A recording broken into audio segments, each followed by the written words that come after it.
आज नहीं बोल पाए हैं, उन्हें अगली बार मौका दिया जाएगा। आइटम नंबर 22, दिवाला और शोधन अक्षमता संहिता संशोधन विधेयक 2025। माननीय सदस्य सुश्री कंगना रनौत जी।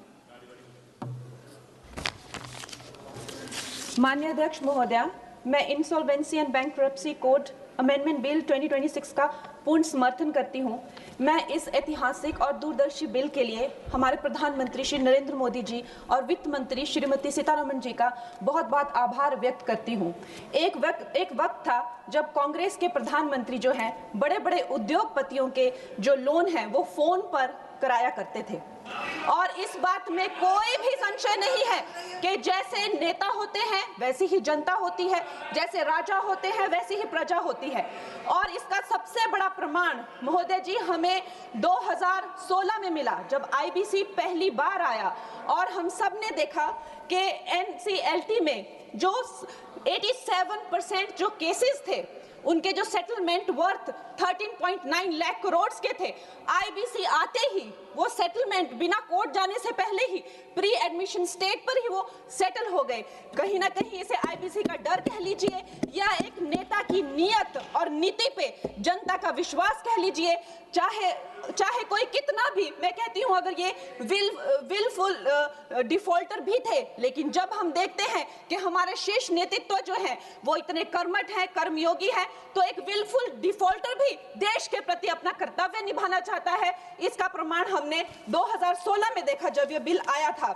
इस बिल का सबसे बड़ा सुधार है महोदय जी, आईबीसी का सबसे बड़ा प्रमुख सुधार है जो एनसीएलटी को जो है 14 दिन का जो विंडो मिला हुआ है, जिसका ट्रिब्यूनल को जो है 14 दिन में ही ये बताना पड़ेगा कि वो ये केस ले रहे हैं या नहीं ले रहे हैं। तो जो क्रेडिटर्स को जो भी असुविधा होती है, जो भी कानूनों की अस्पष्टता रहती है या प्रक्रियागत जो देरी रहती है, उससे हमें बहुत छुटकारा मिलेगा। उसके बाद जो क्राउन डेट करके जो अंग्रेजों द्वारा चलाई गई ये जो कुनीति है, जिसके करके जो भारतीयों को लूटने का एक जो उनका जो काम था, कभी कांग्रेस ने नहीं सोचा कि हम भारतीयों को इससे मुक्ति दिलाएं। ये काम भी हमारे यशस्वी प्रधानमंत्री नरेंद्र मोदी जी ने कहा किया कि जब भी कोई बैंक कहीं से रिकवरी करेगा तो वहां सरकार को अपनी टांग अड़ाने की जरूरत नहीं है। वो धन जो है लोगों के पास जाना चाहिए, गरीबों का पैसा जो है गरीबों के पास जाना चाहिए, और इसके लिए हम बहुत आभार व्यक्त करते हैं इस बिल की। और प्रधानमंत्री जी महोदय जी, बैंक जो है किसी भी अर्थव्यवस्था का जो है वो आधार होते हैं। बैंकों की इतनी खस्ता हालत की हुई थी, 5% से लेकर 20% उनका सिर्फ मात्र रिकवरी रेट था। और ऐसे यहाँ के वित्त मंत्री थे कांग्रेस के जो कहते थे कि ये अनपढ़ गवार लोगों का देश है, ये क्या डिजिटल पेमेंट्स करेंगे। और हमारे प्रधानमंत्री जी ने जो भारतीयों का आत्मविश्वास तार तार कर दिया था, ये कांग्रेस के लोगों ने उन आत्मविश्वास को जगाया। 50 करोड़ से ज्यादा जन धन खाते खोले, जन जन को जो है बैंकों से कनेक्ट किया, और आज जो है बैंकों का जो है सशक्तिकरण जो है प्रधानमंत्री नरेंद्र मोदी जी ने किया है। एनपीए का जो रेट है, मतलब जो नॉन परफॉर्मिंग एसेट्स थे, कांग्रेस के टाइम पे 11.5% थे, और अब मार्च 2025 में वो घटकर 2.25% हो गए हैं। लेकिन राहुल जी क्या कहते हैं कि हमारी इकोनॉमी तो डूब रही है, कहीं कहीं जाके वो देश के बारे में इतना गंदा बोलते हैं। उनको एक ट्यूशन देनी चाहिए और उनको बताना चाहिए कि 3% जो है ग्लोबली एक्सेप्टेबल है, it is in a very good position, और उनको शर्म आनी चाहिए। हर जगह जाकर जो है भारत की इकोनॉमी के बारे में इतना गलत बोलते रहते हैं। उसके साथ ही ये इसका सबसे बड़ा सुधार जो है वो है क्रॉस बॉर्डर इंसॉल्वेंसी के, मतलब जो हमारे जितने क्रेडिटर्स हैं अब वो बाहर के देशों में जाकर भी जो है अपनी रिकवरी कर सकते हैं, बाहर के देशों के एसेट से भी अपनी रिकवरी कर सकते हैं, वहां भी डिफॉल्टर्स पे केसेस कर सकते हैं, और भारत में अपना लूटा हुआ या खोया हुआ धन जो है वो भारत में वापस ला सकते हैं। महोदय जी, मैं अब अपनी सरकार को, प्रधानमंत्री जी को और वित्त मंत्री जी को धन्यवाद करती हूं। उनकी रिफॉर्म, परफॉर्म, ट्रांसफॉर्म का जो मूल मंत्र है इस बिल से वो धरातल पे आया है और ये भारत की आर्थिक शक्ति और पारदर्शी व्यवस्था का जो है जीता जागता प्रतीक है।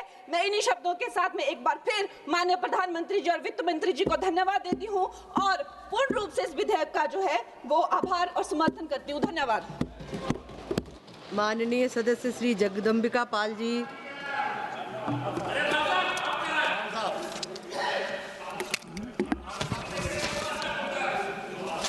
अब सुनो, जितना रह गया मैं बता दूंगा और उसके बाद जो रह जाएगा वो मैं निशिकांत जी बता देंगे।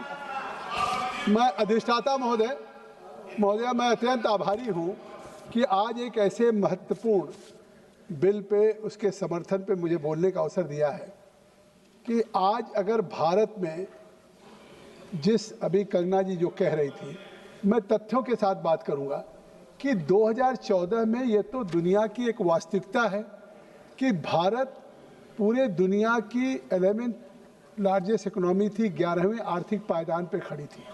पिछले 10 वर्षों में आज निश्चित तौर से कहीं न कहीं लोगों का फाइनेंशियल इंक्लूजन हुआ, वित्तीय समावेशन हुआ। उस समावेशी विकास के लिए जो अपने बैंकों के एनपीएस की बात जो हो रही कि डबल डिजिट में हो गया, जो पूरे वर्ल्ड में एक आइडियल 3% है जिसको भी कंगना कह रही थी, अगर ये नरेंद्र मोदी की सरकार ने इस फाइनेंशियल डिसिप्लिन को किया नहीं होता तो निश्चित तौर से जब कोविड की वैश्विक चुनौती में दुनिया के जापान के बैंक, दुनिया और दिनों के बैंक बंद हो रहे थे, इकोनॉमी सेटल्ड हो रही थी, उस समय भी आज दुनिया की हम 11वें इकोनॉमी से दुनिया की 4th लार्जेस्ट इकोनॉमी पे पहुंचने का काम नरेंद्र मोदी के नेतृत्व में हमने किया है। तो ये निश्चित तौर से ये फाइनेंशियल डिसिप्लिन है, ये लोगों में फाइनेंशियल इंक्लूजन है। और मेरा सौभाग्य रहा कि जब अरुण जेटली जी इसके मिनिस्टर थे, वित्त मंत्री, और 2016 में इसकी कमेटी बनी थी, तो उस इंसॉल्वेंसी बैंक्रप्सी कोड के उस 2016 के उस कमेटी में मैं था और बहुत हम लोगों ने मेहनत की थी, सभी पार्टियों के लोग थे। और इस इंसॉल्वेंसी बैंक्रप्सी जो बनी 2016 में, मैं इसलिए इसका समर्थन कर रहा हूं कि आज ये कोई किसी समस्या के समाधान के रूप में ये अमेंडमेंट नहीं आया है। एक ये जो सफल व्यवस्था प्रभावी हुई है, इसको और प्रभावी बनाने के लिए, और तेज बनाने के लिए, और भरोसेमंद बनाने के लिए एक जो प्रयास है, ये 2016 का जो ये अमेंडमेंट 2025 का है, ये उसी दिशा में अग्रसर है।